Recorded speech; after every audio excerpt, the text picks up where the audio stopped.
Welcome back then folks to already the last day of Special Projects Pack number 7 with the final two builds.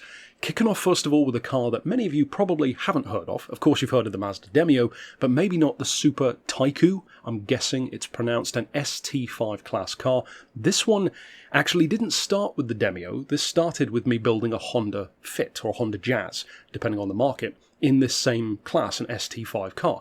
And if I recall correctly, I believe the Spoon Honda Fit that used to be in Gran Turismo was that same kind of car.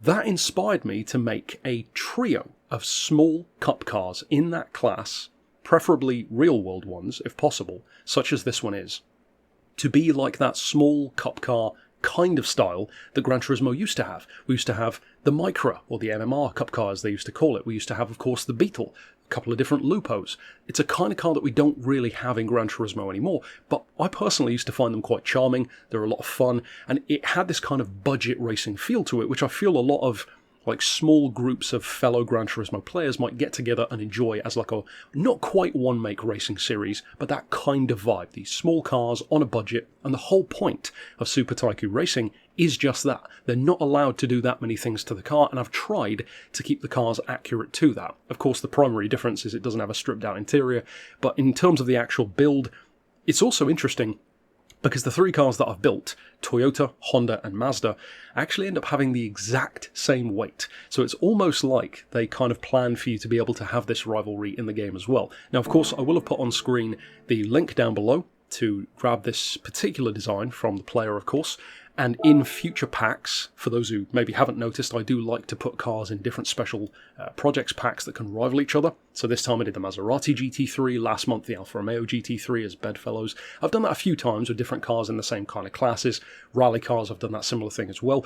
This is going to be that same thing. So I'll release this one, then I'll put another cup car in a different pack until we get all three, and then you can race them together if you want to.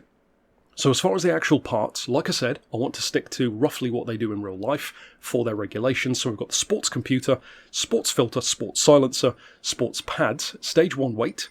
It comes with comfort mediums already, so of course it's down to you what you want to fit. I didn't want to go too crazy in terms of tyres. You know, having racing hards on a 148 horsepower car is a bit of overkill, so I've gone for sports hards.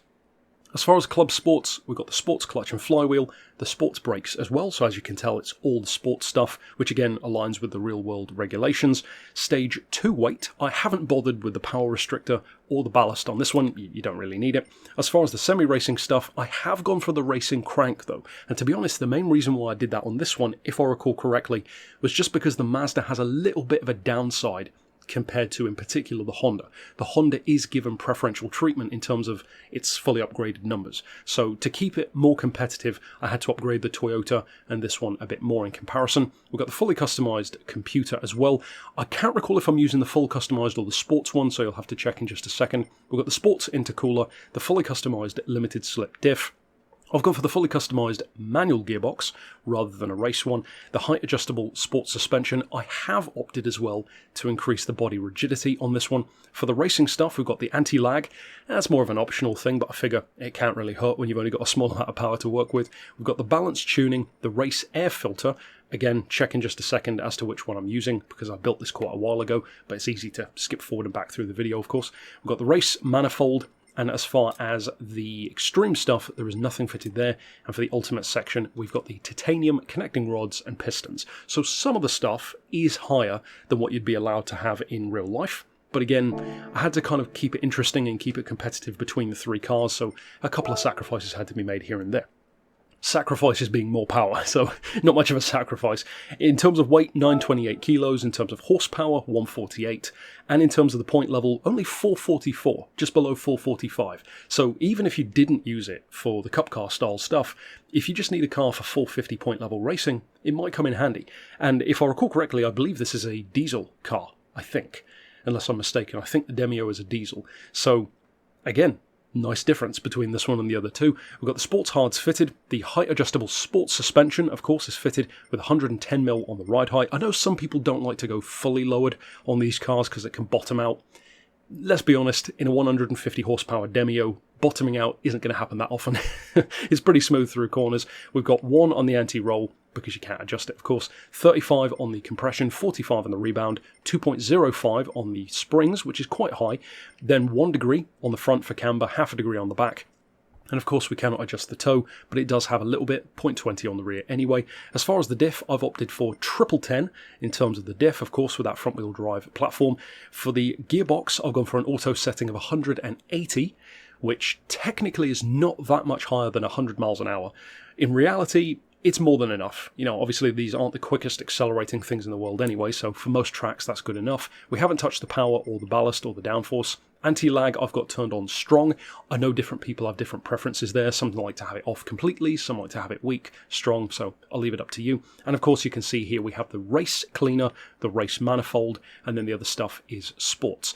And as I said, I did build this a while ago, so I don't recall exactly why I bought both, but I believe, if memory serves, I think I upgraded it from sports to racing in reference to what I said earlier, because it just wasn't competitive enough compared to the Honda and the Toyota. So I needed to give it that little bit of a boost, because although it has torque, being a diesel, the power was a little bit lacking. And to be honest, it still is a little bit less than the others, so I had to account for that just to keep it a bit more competitive. So that's it for all the parts. Of course, fairly simple tune overall. So now all that remains is to jump out to a track, unsurprisingly on Tsukuba, perfect little circuit to show what this car can do, and of course to talk about what it can do in practice.